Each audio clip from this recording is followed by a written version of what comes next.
Halo teman-teman, kenalin aku Salsabila Putri Zanika. Aku sebagai MC dari Q&A with Imaksi. Nah, hari ini aku lagi bareng Teh Siva. Boleh Teteh? Ya.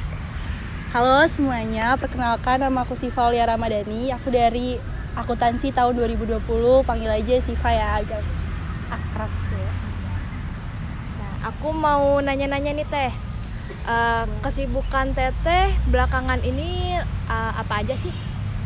Kalau sekarang lebih ke pertama pasti prioritasnya kuliah ya, lagi nyelesain skripsi. Terus untuk di luar juga aku sekarang lagi part time kerja paruh waktu magang di kantor akuntan publik. Juga masih aktif sih di Maksi sebagai DPO Komisi 2. DPO Komisi 2, wah keren banget ya Teh. Lagi skripsian terus juga disambil part time. Terus dengar-dengar kemarin juga Teteh ikutan banyak lomba kan ya. Nah, prestasi Teteh selama di akuntansi ini ada apa aja Teh? Mungkin concernnya dulu ya. Jadi dari awal kuliah aku emang punya basic backgroundnya tuh di debat, dan itu yang bikin aku jadi pengen nyoba banyak hal. Dari situ aku join di UKM kampus namanya English Debating Society. Di situ kita banyak ngelakuin diskusi kritis, dan di situ juga aku punya kesempatan ikut lomba-lomba di luar kampus di univ-univ lain. Nah, di tahun 2020 aku banyakan ikut lomba debat. Itu lomba debat bahasa Indonesia. Itu yang pertama ada di UNY tentang hukum. Yang kedua ada di Universitas Syarif Hidayatullah itu tentang politik, dan yang terakhir ikut lomba Kemenku di Gedung Keuangan Negara kemarin tentang pajak dan penganggaran. Oh, berarti dari semua lomba debat yang Teteh ikutin itu ada kayak materi-materi akuntansi gitu nggak Teh? Atau campur-campur juga? Sebenarnya basicnya debat itu kita mencakup semuanya ya. Kalau debat kan lebih ke bagaimana kita ngutarain pendapat kita itu harus make sense. Karena aku basic background ekonomi, biasanya aku ketika ngomongin suatu pendapatku, aku tuh nyelipin ada ekonominya, prinsip-prinsip ekonominya, bagaimana kebijakan itu berpengaruh sama ekonomi, dan pasti bawa-bawa akuntansi. Karena background aku kan akuntansi di situ, jadi memperkuat pendapatnya gitu. Iya, keren banget ya Teh. Jadi kalau debat itu kan mentalnya harus kuat. Betul, gitu. Iya. Nah, kalau misalkan selain lomba-lomba nih Teh, kegiatan bermanfaat selain lomba itu ada apa lagi Teh yang Teteh ikutin? Untuk di kampus sendiri aku masih aktif di Maksi ya. Udah jalan 2 tahun dan sekarang udah di Komisi 2. Di situ sih karena sebagai mahasiswa akuntansi pastinya ikut himpunan tuh bisa bikin kita lebih paham tentang akuntansinya sendiri, karena banyak program kerja yang berhubungan langsung sama akuntansi. Tapi di lain itu juga aku pengen ngembangin skill aku, terutama di bidang empowerment gitu, mengembangkan diri, naikin value. Waktu itu pernah join juga AIESEC di Bandung, karena kan AIESEC kan banyak bikin kita developing diri kita ya, naikin value kita. Jadi aku ikut itu sih waktu itu. AIESEC itu kan tentang leadership gitu ya. Iya, kita belajar bagaimana jadi pemimpin yang baik, dan juga gimana memanage program yang baik gitu. Tujuan di AIESEC. Sebenarnya tujuan AIESEC sih lebih ke dulu kan awalannya perdamaian, tapi kesini karena kebutuhannya lebih ke empowering ourselves gitu ya, meningkatin diri kita. Jadi bergeser untuk meningkatkan anak muda supaya lebih banyak kemampuan dan value-nya gitu. Kalau misalkan di AIESEC sendiri, Teteh punya pengalaman apa tuh di sana? Kalau di AIESEC aku masuk ke bagian business development dulu sebagai staff business development. Lebih ke fokusnya tuh awal-awal kita ada namanya impact circle. Impact circle itu kita bagaimana memberikan pengaruh ke lingkungan kita. Waktu itu kan lagi boomingnya SDGs. Jadi itu fokus kita ke SDGs. Kita kerjasama sama salah satu platform besar itu Tokopedia untuk bisa ngembangin skill teknologi di mahasiswa. Karena fokusnya ke teknologi, kita adainnya di ITB waktu itu, dan itu kayak open booth Tokopedia ngenalin divisi-divisi apa aja, terus gimana anak-anak yang lagi hunter cari kerja saat itu supaya bisa masuk ke Tokopedia, lebih kayak gitu sih. Terus kurangnya di mana kita sebagai mahasiswa di situ dikasih tahu juga supaya semakin tinggi value-nya di mata para HR atau yang lagi nyari-nyari kerja gitu. Jadi emang kegiatan itu tuh ngebantu mahasiswa buat dapet pekerjaan gitu ya Teh? Iya benar. Kalau misalkan di IMAKSI, Teteh kan sekarang DPO Komisi 2. Kalau sebelumnya itu di BPO Teteh sebagai apa? Iya, jadi di IMAKSI dulu aku sebagai ketua departemen akademik. Fokusnya ya seperti judulnya gitu, kita ngembangin bagaimana anak-anak akuntansi nih ningkatin akademiknya dengan program-program yang bisa bikin mereka semakin aware sama akuntansi dan gak kehilangan kemampuannya sebagai seorang akuntan ya nanti gitu. Jadi harus tetap dijaga akademisinya. Nah, jadi dari ngebantu mahasiswa akuntansi UPI ini ya buat di akademiknya. Di situ tuh berarti ada kayak info-info tentang perlombaan juga ya Teh?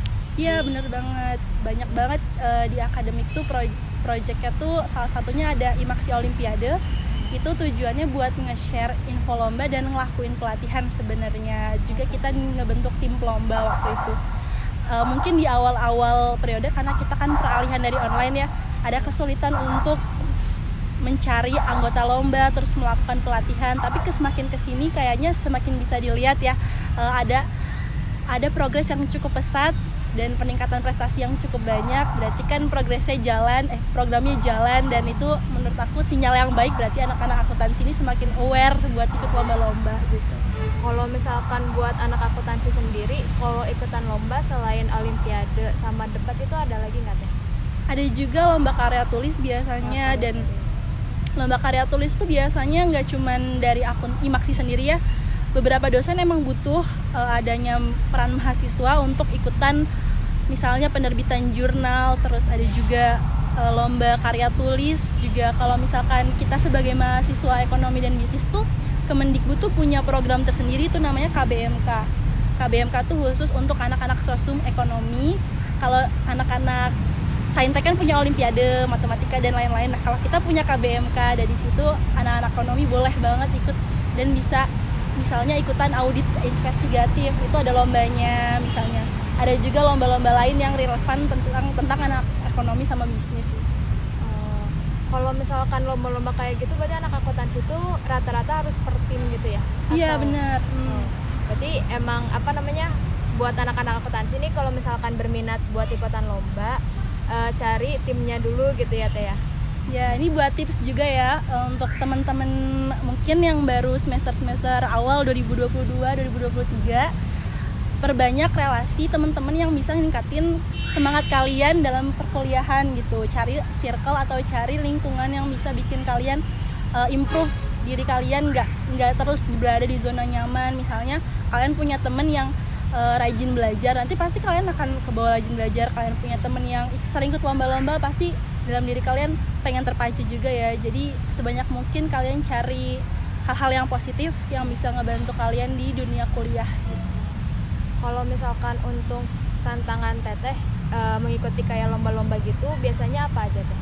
Kayak persiapannya atau apanya?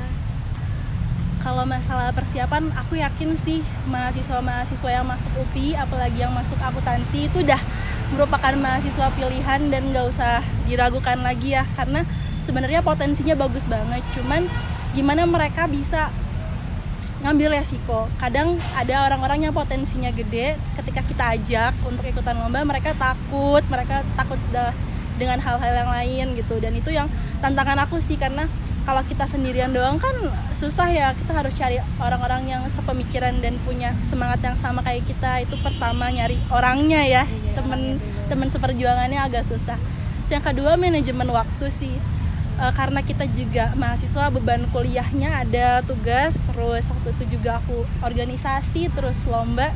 Itu kadang kalau lagi burnout, capek gitu kan, kita kalau nggak bisa manajemen stresnya, jadi di diri kitanya nggak baik juga ya, malah nggak kekejar semuanya.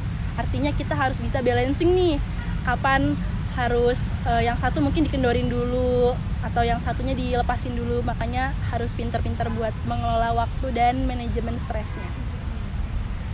Kalau dari Tata sendiri, tips untuk mengelola waktu kayak gitu, mengelola stres juga dapat teman-teman seperjuangan itu gimana teh? Mungkin kalau yang pertama tadi ngelola waktu ya. Ya, ngelola waktu. Ada tuh teknik kalian harus nentuin prioritas kalian. Misalnya mana dulu nih yang didahulukan. Misalnya kayaknya yang ini kalau nggak aku kerjain lebih dulu, di akhir aku bakalan keteteran. Itu kalian harus nentuin skala prioritas gitu.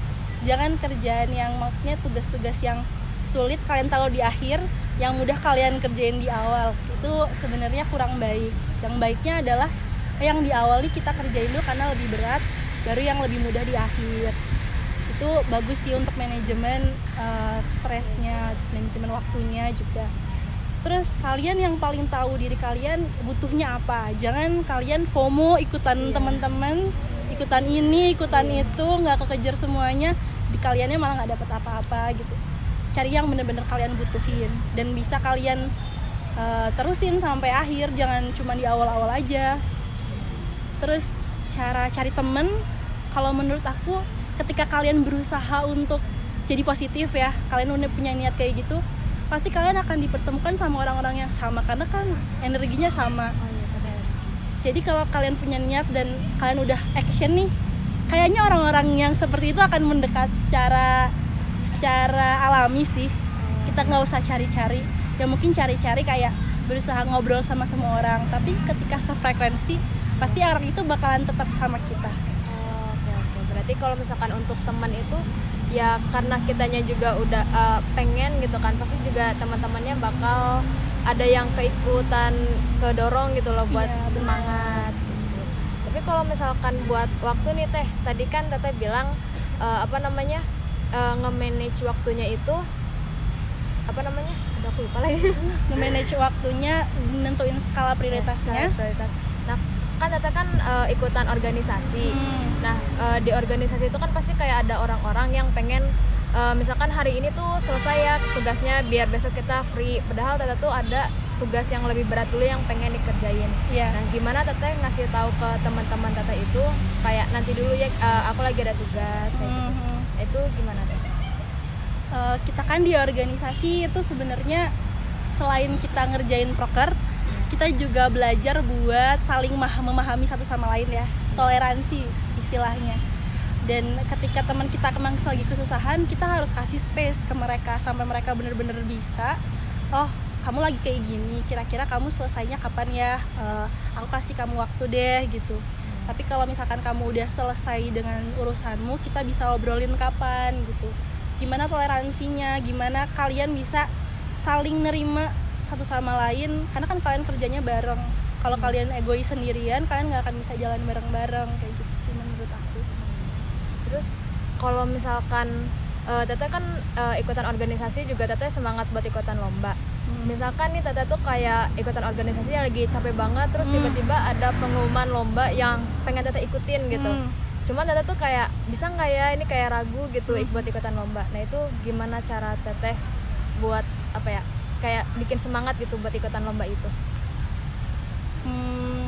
Mungkin kalau lebih rincinya, kasusnya aku lagi ngerjain sebuah project ya, atau lagi ada proker yang aku kerjain, tapi di saat yang bersamaan ada lomba yang pengen aku ikutin gitu. Gimana sih cara ngaturnya? Aku pernah di posisi kayak gitu, itu kayak di tahun 2022 ketika lagi ngurusin project antara di IMAKSI sendiri dan di luar kampus ada organisasi, ada tawaran lomba masuk. Nah di situ aku lebih merenung dulu sih. Aku coba pikirin pros dan cons-nya. Jadi kalau misalkan aku lakuin sekarang, kuliahnya gimana ya, atau yang lain keteteran gak ya gitu. Renungin dulu dengan keadaan yang sekarang, kalau ditambah lagi gimana. Kan kalian yang tahu gimana kalian bisanya. Ketika kalian udah paham, kayaknya bisa nih, berarti ada yang harus kalian korbankan kan, salah satunya. Karena gak mungkin dikejar semua. Oh berarti di organisasinya mungkin di prioritasnya diturunin dulu, nggak bilang ke teman-temannya kayak aku mau fokus ngelakuin sesuatu, harus komunikasi ya. Jadi mungkin aku bakalan sulit dihubungi, atau mungkin aku sekarang nggak segercep atau nggak secepat dulu nanggepinnya gitu. Itu harus dikomunikasikan. Kalau nggak kayak gitu nanti kalian organisasinya nggak jalan karena nggak ada yang namanya saling pengertian tadi. Berarti yang nomor satu dalam organisasi itu adalah komunikasi ya. Ya bener banget. Terus kalau misalkan buat lomba-lomba nih Teh, misalkan kayak ada lomba terus kayak persiapannya masih kurang, menurut Teteh lebih baik kayak dilakuin aja dulu, dicoba dulu, atau mending tahun depan juga masih bisa ikutan? Menurut Teteh gimana? Ini menarik banget ini karena di awal-awal kepengurusan IMAKSI itu tahun 2022 tuh persiapan kita masih minim ya, apalagi peralihan dari online ke offline itu masih belum bisa nemu titik belajarnya gitu. Di situ tantangannya berat banget karena aku pun nggak bisa, aku mungkin belajar tapi teman-teman aku gimana ya cara bikin mereka semangatnya sama kayak aku gitu ya. Nah di situ aku mikirnya kalau persiapannya kayak gini kayaknya di dalam hati sih kayaknya kurang gitu, tapi aku pengen coba untuk mengukur seberapa bisanya aku dalam lomba tersebut. Kalaupun emang hasilnya ternyata kurang dari yang aku harapkan, oh berarti memang kemampuannya masih segitu. Jadi aku bisa setelah kalah atau setelah nggak dapet yang aku mau, evaluasi kurangnya di mana, apa yang harus diperbaiki, apa yang harus lebih ditingkatkan lagi gitu. Jadi belajar dari situ, akhirnya udah tahu titik-titik kelemahannya, di akhir tahun kita bisa lomba-lomba lagi, coba lagi, dan alhamdulillah bisa dapet gitu ya. Berarti Teteh tuh kayak lebih berusaha dulu biar tahu kemampuan Teteh tuh gimana gitu ya. Terus kalau misalkan Teteh misalkan ikutan lomba nih, kan kalau misalkan lomba menang kalah itu ya pasti ada aja gitu ya. Nah kalau misalkan Teteh kalah, gimana cara Teteh buat ngebangkitin semangat Teteh lagi? Karena mungkin aku tuh udah lumayan lomba tuh dari awal masuk kuliah tuh udah nyoba beberapa lomba gitu ya, dan emang di awal-awal aku jarang tembus gitu untuk itu. Di situ aku udah sampai yang kenapa ya aku selalu nggak bisa masuk, kenapa ini kok susah gitu ya.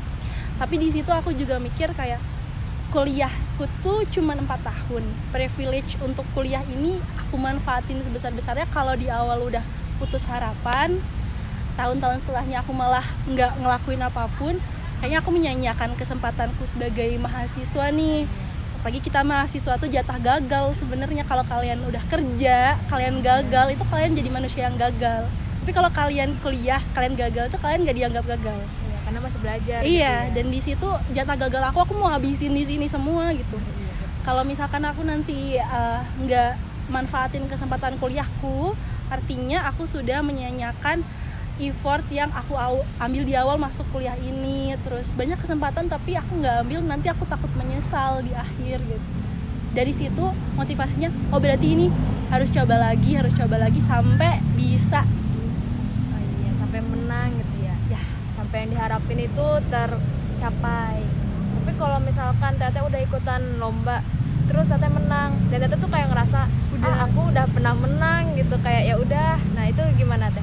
Pernah nggak ada perasaan kayak gitu? Mungkin kalau yang puas diri gitu ya, pasti kalau udah passing satu stone gitu, udah ngelewatin satu hal, kalian pasti bakalan nyari yang lebih.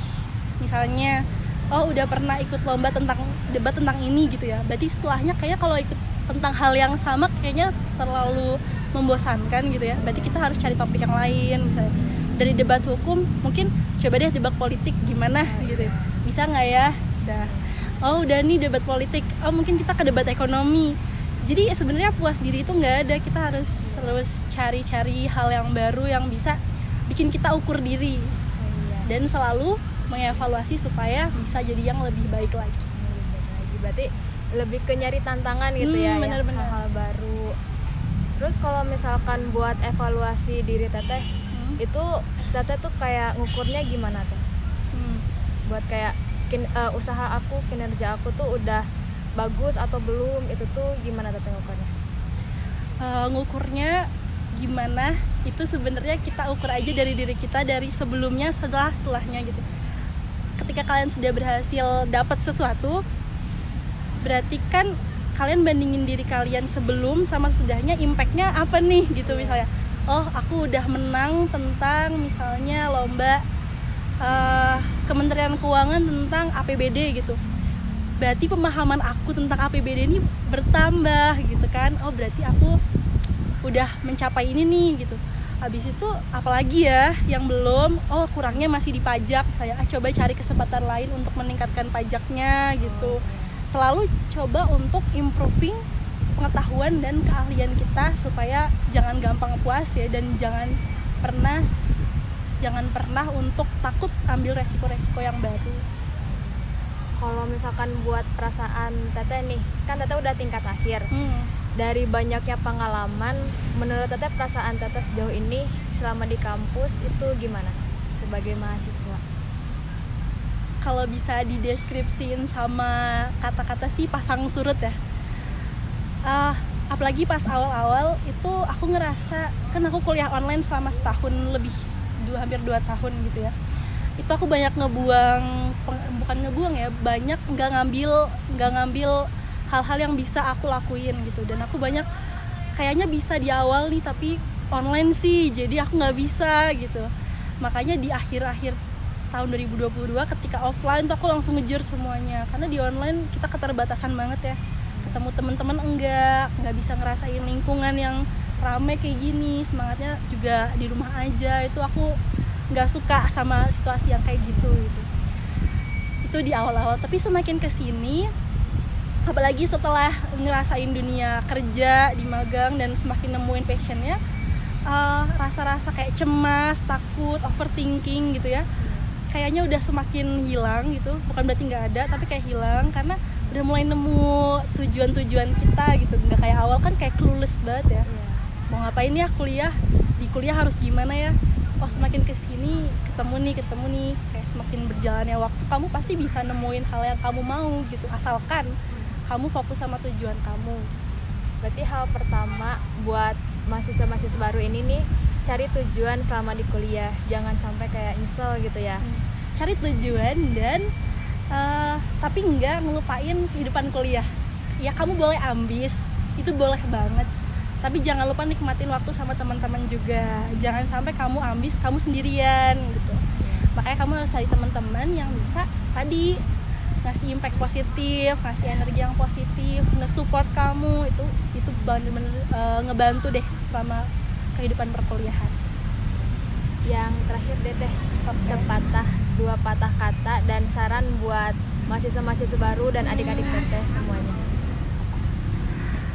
Untuk adik-adik maru ya, atau masih di semester awal, yang pertama sih aku pengennya kalian eksplor sebebas-bebasnya gitu. Seperti yang aku bilang tadi, jatah gagal kalian tuh di sini gitu. Gunain jatah gagal kalian, gunain resiko-resiko itu untuk ngukur diri kalian, supaya nanti kalian bisa evaluasi semakin lebih baik lagi. Dan jangan lupa untuk fokus, kalian kuliah tuh mau ngapain, kalian di sini tuh mau ngapain, ingat tujuan kalian dan lain sebagainya. Tapi kalian juga harus bersosialisasi, kalian juga harus nikmatin kehidupan kalian main sama teman-teman kalian itu harus dimaksi. Kalian harus juga saling mengenal, dan karena itu yang bikin kehidupan kalian jadi lebih asik gak sih, lebih seru gitu. Jadi nggak boring amat, ambis tapi tetap seru gitu. Terima kasih banyak Teteh yang udah menyempatkan untuk membuat konten hari